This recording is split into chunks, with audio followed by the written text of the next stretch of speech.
Hello friends, opine maths points में आपका स्वागत है।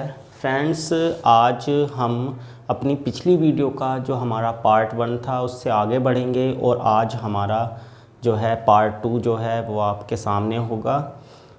फ्रेंड्स, हमारी जो पिछली वीडियो थी यानी कि जो हमारा पार्ट 1 था, आपने उसमें टेंजेंट और नॉर्मल की इक्वेशन निकालनी सीख ली थी जब हमारा जो फंक्शन है वो इम्प्लिसिट फॉर्म में दिया हुआ है। और हमने आपको पोलर कोऑर्डिनेट के बारे में भी बताया था, और जो कार्टेशियन फॉर्म में हमारी लेंथ ऑफ टेंजेंट है या फिर लेंथ ऑफ सब टेंजेंट है या फिर लेंथ ऑफ नॉर्मल और लेंथ ऑफ सब नॉर्मल के बारे में बता दिया था। और उससे रिलेटेड जो हमारी प्रॉब्लम्स थी वो भी हमने आपको समझाई हैं।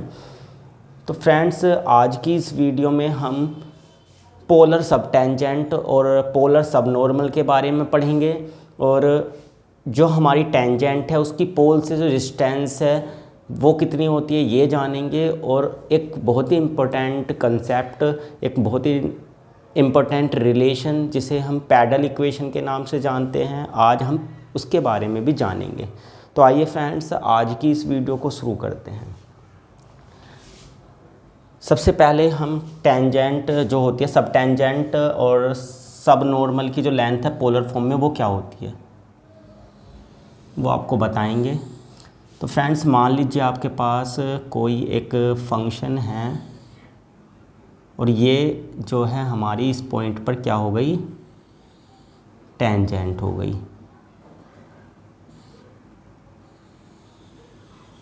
ये टेंजेंट हो गई, इसे हम मान लेते हैं पॉइंट P, और P पॉइंट को हम मिला देते हैं इससे पोल से, तो ये हमारा हो गया रेडियस वेक्टर R। और अगर हम इस P से इस टेंजेंट पर परपेंडिकुलर खींच दें तो ये हो गया हमारा नॉर्मल। अब अगर हम क्या करें, इस पोल से जो है इस रेडियस वेक्टर पर परपेंडिकुलर कोई लाइन ड्रॉ करते हैं, यानी कि एक ऐसी लाइन ड्रॉ करें जो इस पोल से होके जाए और जो ये रेडियस वेक्टर है इस पर परपेंडिकुलर हो।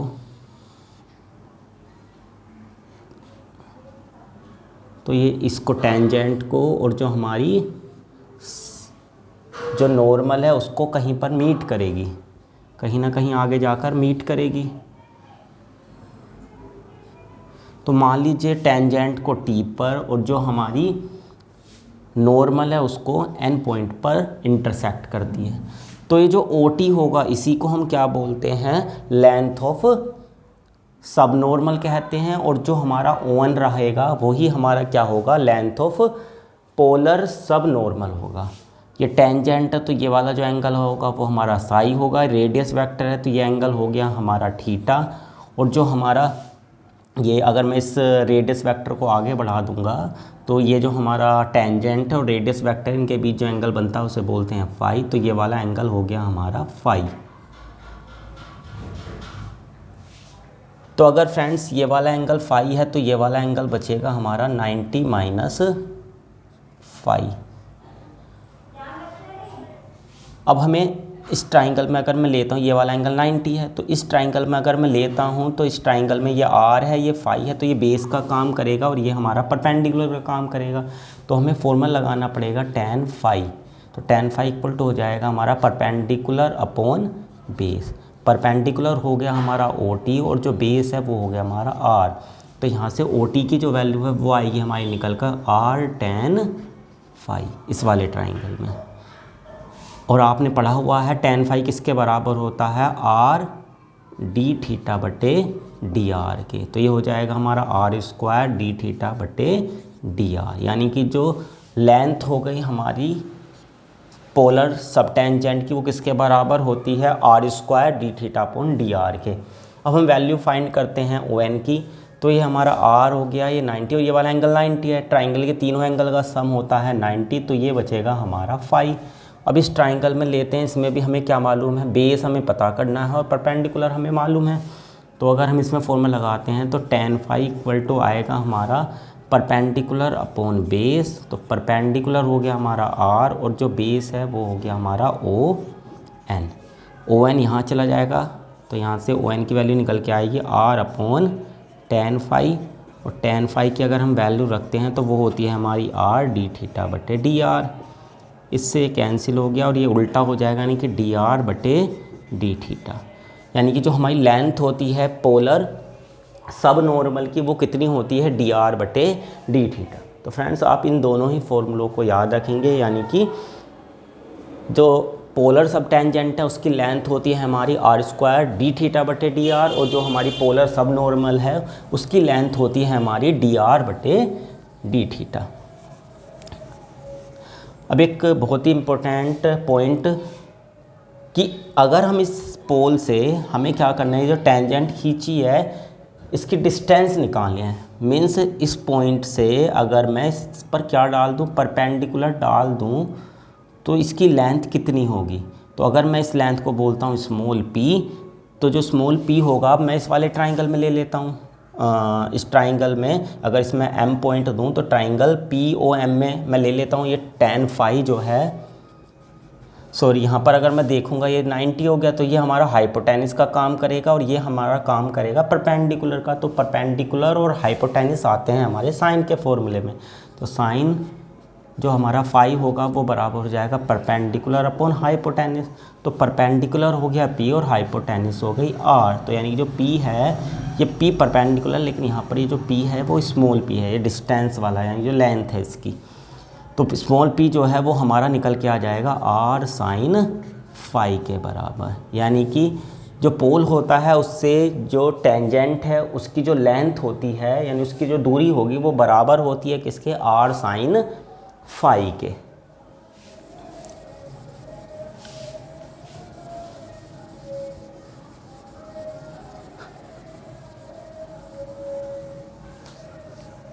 आइए फ्रेंड्स अब पैडल इक्वेशन के बारे में जानते हैं। तो पैडल इक्वेशन क्या होती है। तो एक इक्वेशन जिसमें P और R, यानी कि P और R में कोई रिलेशन है ना, तो वही हमारा क्या कहलाता है, पैडल इक्वेशन कहलाता है। तो P और R में अगर हमारे पास कोई फंक्शन दिया हुआ है, P जहाँ पर पोल से टेंजेंट की डिस्टेंस है और जो R है वो हमारा रेडियस वेक्टर है, तो कोई भी फंक्शन जो P और R में हमारा डिफाइन होगा वो हमारा क्या कहलाएगा, पैडल इक्वेशन कहलाएगा। अब हम किस तरीके से किसी कार्टेशियन फॉर्म में अगर हमें कोई इक्वेशन दी हुई है या फिर हमें पोलर फॉर्म में इक्वेशन दी हुई है, तो हम उसे किस तरीके से पैडल इक्वेशन की फॉर्म में बदल सकते हैं। आइए दोनों ही जो हमारी फॉर्म है, यानी कि कार्टेशियन फॉर्म और जो पोलर फॉर्म है, उनको पैडल फॉर्म में बदलने के बारे में जानते हैं।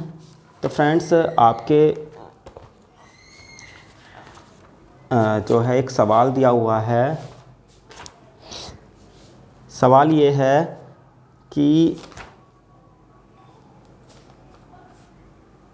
शो करो कि x square upon a square plus Y square upon B square equal to 1 की जो पैडल इक्वेशन है, इसकी जो पैडल इक्वेशन है वो कितनी होगी, 1 upon P square equal to 1 upon A square plus 1 upon B square minus का आर स्क्वायर अपॉन में ए स्क्वायर प्लस का B square, sorry A square into में बी स्क्वायर। तो आपको शो करना है जो इलिप्स दिया हुआ है इसकी जो पैडल इक्वेशन है वो क्या होगी, 1 upon P square equal to 1 upon A square plus 1 upon B square minus R square बटे में ए स्क्वायर इंटू में बी स्क्वायर।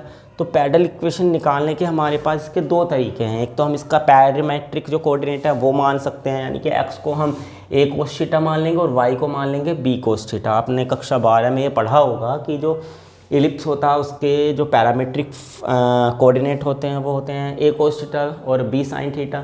तो ऐसे भी कर सकते हैं या फिर हम एक जनरल तरीका भी है उससे भी कर सकते हैं। तो हम जनरल तरीके से करते हैं, वरना पॉइंट जो है पैरामेट्रिक कोऑर्डिनेट मान के भी कर सकते हैं।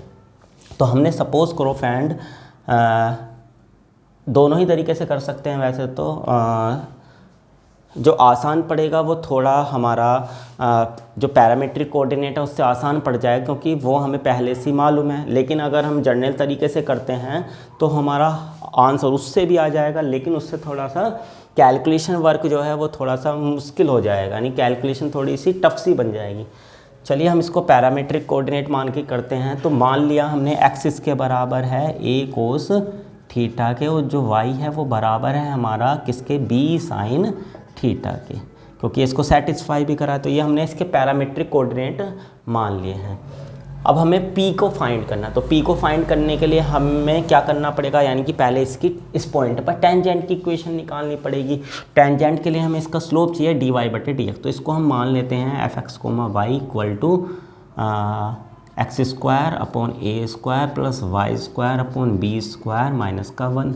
ये हमने आपको पिछली वीडियो में भी बताया है। तो जो dy/dx होगा वो बराबर हो जाएगा माइनस का del f upon del x और बटे में del f upon del Y, तो वो बराबर हो जाएगा माइनस का, इसका x के रेस्पेक्ट में डिफरेंस करेंगे तो 2x अपॉन ए स्क्वायर, और बटे में इसका y के रेस्पेक्ट में करेंगे तो आएगा 2y square upon B square. 2 से 2 कैंसिल हो जाएगा तो आ जाएगा हमारा कितना, बी स्क्वायर एक्स बटे में, और ये हो जाएगा हमारा A square Y.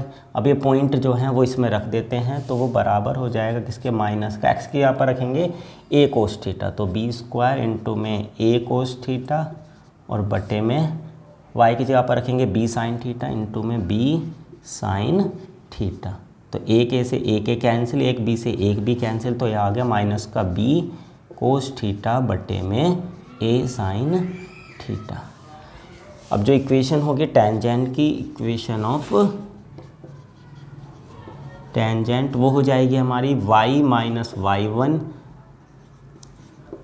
Equal to में m आ चुका है हमारा माइनस का b कोस थीटा अपॉन में a साइन थीटा इंटू में x माइनस x1 यानी कि a cos theta. Cross multiply कर देते हैं तो ये हो जाएगा हमारा a sine theta into Y, इसकी इससे करेंगे तो आएगा A B sine square theta equal to, अब इसके अंदर करते हैं तो हो जाएगा माइनस का बी कोस थीटा इंटू में एक्स, और इसकी इससे करेंगे तो प्लस का A B cos square theta.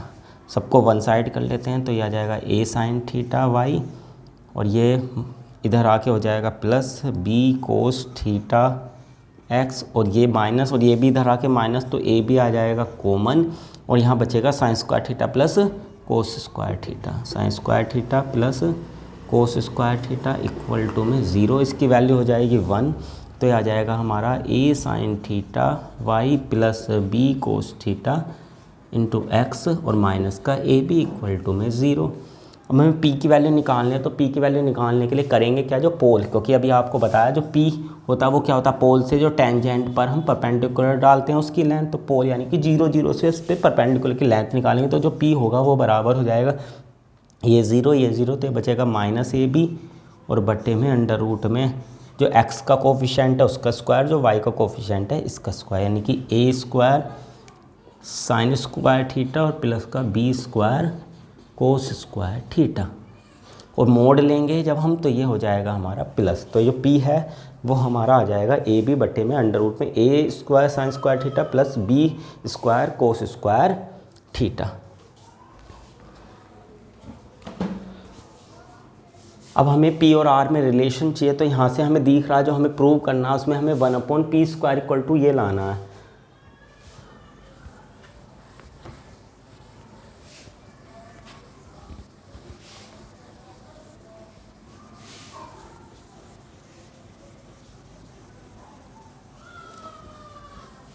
तो यहाँ से अगर हम 1/p स्क्वायर की वैल्यू निकालेंगे तो वो आएगी हमारी, उल्टा करके स्क्वायर हो जाएगा, यानी कि A square sine square theta plus का B square cos square theta, और बटे में ए स्क्वायर बी स्क्वायर। अभी फ्रेंड्स हमें निकालनी है इसकी वैल्यू, तो अब हमें यहाँ से थीटा को इसको एलिमिनेट करना पड़ेगा। तो अभी हमने आपको बताया जो एक्स है हमने क्या कंसीडर किया हुआ है, ए कोस थीटा, और जो y है वो कंसीडर किया हुआ है ए साइन थीटा, और आपने ये भी पढ़ा हुआ है आर स्क्वायर बराबर होता है X square plus Y square, तो यहाँ से आर स्क्वायर बराबर हो जाएगा हमारा ए स्क्वायर, यानी कि A square cos square theta plus यानी कि A square sine square theta के बराबर। तो A square cos square theta plus A square, sorry Y की वैल्यू क्या है हमारी, एक्स बराबर ए कोस थीटा, वाई बराबर क्या था हमारा बी साइन थीटा। तो यहाँ पर आएगा बी स्क्वायर साइन स्क्वायर। तो ये वाली टर्म हमें यहाँ पर बनानी पड़ेगी। इसको बनाने के लिए हम क्या करते हैं, इस साइन स्क्वायर थीटा को लिख लेते हैं 1 माइनस का कोस स्क्वायर थीटा, और इसको हम लिख लेते हैं 1 माइनस का साइन स्क्वायर थीटा अपॉन में ए स्क्वायर बी स्क्वायर। अंदर कर देते हैं मल्टी, तो हो जाएगा A square minus A square cos square theta, और प्लस अंदर बी स्क्वायर से मल्टी करेंगे तो बी स्क्वायर माइनस का B square sine square theta, और अपोन में हो जाएगा ए स्क्वायर बी स्क्वायर। अब ये ए स्क्वायर और बी स्क्वायर को लिख लेते हैं साथ में, A square plus B square, और इन दोनों में से अगर हम माइनस कॉमन ले लें तो ये बचेगा हमारा A square cos square theta plus B square sine square theta, यानी कि ये किसकी वैल्यू हो जाएगी, आर स्क्वायर की, और बटे में ए स्क्वायर बी स्क्वायर। अब इसको हम रख देते हैं अलग अलग डिवाइड में। तो जब हम इसको अलग अलग डिवाइड में रखेंगे तो हमारा क्या आ जाएगा, इसके डिवाइड में रखेंगे तो A square upon A square B square, plus इसके डिवाइड में रखेंगे तो आएगा बी स्क्वायर अपॉन में ए स्क्वायर बी स्क्वायर, और इसके डिवाइड में रखेंगे तो आएगा आर स्क्वायर बटे में ए स्क्वायर बी स्क्वायर। यहाँ से ए स्क्वायर से ए स्क्वायर कैंसिल हो गया, और यहाँ पर बी स्क्वायर से बी स्क्वायर, तो यहाँ से हमारा आ गया 1 upon P square equal to 1 upon B square plus 1 upon A square minus का आर स्क्वायर बटे में A square plus B square. तो यही हमारा जो है रिलेशन भी है पी और आर में, जो कि हमें प्रूव करना है। तो फ्रेंड्स उम्मीद करता हूँ आपको जो है जो कार्टेशियन फॉर्म है उनको हम किस तरीके से पैडल फॉर्म में कन्वर्ट कर सकते हैं आपको मालूम चल गया होगा। आइए अब हम जो हमारी पोलर फॉर्म में अगर कोई इक्वेशन दी हुई है तो उसको हम किस तरीके से जो है पैडल की फॉर्म में कन्वर्ट करेंगे उसके बारे में सीखते हैं। तो फ्रेंड आपका ये सवाल दिया हुआ है, इसमें जो कृष्णा पब्लिकेशन की बुक है उसमें एक सवाल दिया हुआ है कि form the pedal equation of the sine spiral R की power N R to the power N equal to A to the power N into में साइन एन थीटा। ये आपको इक्वेशन दी हुई है और आपको इसको पैडल इक्वेशन की फॉर्म में कन्वर्ट करना है।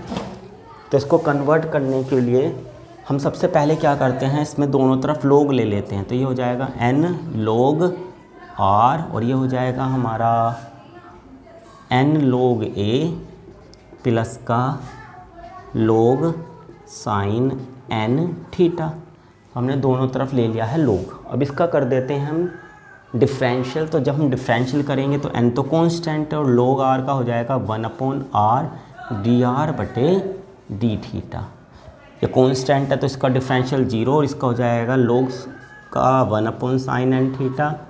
फिर sin थीटा का करेंगे तो हो जाएगा cos n थीटा। फिर n थीटा का करेंगे तो हो जाएगा n से n जो है वो कैंसिल आउट हो गया। तो ये आपका आ गया और ये वैल्यू होती है कोट फाई की। तो ये कोट फाई की वैल्यू है और ये हो गया हमारा कोस बटे साइन यानी कि कोट n थीटा। तो यहाँ से जो फाई है वो बराबर आ गया हमारा n थीटा के। अब आपने फ्रेंड अभी हमने आपको बताया था कि जो p होता है वो बराबर होता है किसके, r साइन फाई के। तो p बराबर हो गया r और साइन फाई, फाई की वैल्यू हो गई हमारी n थीटा। तो यानी कि जो आपका रिलेशन है p और r में वो आ गया है p equal to r sine n theta. तो फ्रेंड्स उम्मीद करता हूँ कि आपको जो है यहाँ पर जो आपका सॉल्यूशन दिया हुआ है यहाँ पर थीटा की फॉर्म में नहीं है, सॉरी, ये आपको जो है p और इसकी फॉर्म में दिया हुआ। तो यहाँ से हम साइन एन थीटा की वैल्यू निकाल सकते हैं इजीली। जो आपको आंसर दिया हुआ है वो थीटा की फॉर्म में ना देखा, केवल आर और ए की फॉर्म में दिया हुआ है। तो यहाँ से हम इसकी वैल्यू निकाल सकते हैं। साइन थीटा की वैल्यू जो है वो आएगी आपकी आर की पावर एन बटे में ए की पावर एन। तो ए की पावर एन तो इधर चला जाएगा तो पी ए की पावर एन और यहाँ पर हो जाएगी पावर जो है जुड़ जाएंगी तो हो जाएगी आर की पावर एन प्लस। तो ये आपकी पैडल इक्वेशन आ गई है। तो फ्रेंड्स उम्मीद करता हूँ कि आपको जो है जो हमारी दोनों ही फॉर्म है, कार्टेशियन फॉर्म और जो हमारी पोलर फॉर्म है, उनको हम किस तरीके से पैडल इक्वेशन में कन्वर्ट कर सकते हैं, आप जो है जान गए होंगे। फ्रेंड्स, अगर आपको हमारी जो वीडियो हैं वो पसंद आ रही हो तो इन्हें ज़्यादा से ज़्यादा जो है लाइक कीजिए और दूसरों तक भी इनको ज़रूर पहुंचाइए, ताकि जो बाकी के स्टूडेंट्स हैं उनको भी हमारे द्वारा जो जानकारी दी जा रही है उसका लाभ मिल सके। तो फ्रेंड्स, मिलते हैं अपनी अगली वीडियो के साथ नई जानकारी के साथ। जय हिंद, जय भारत।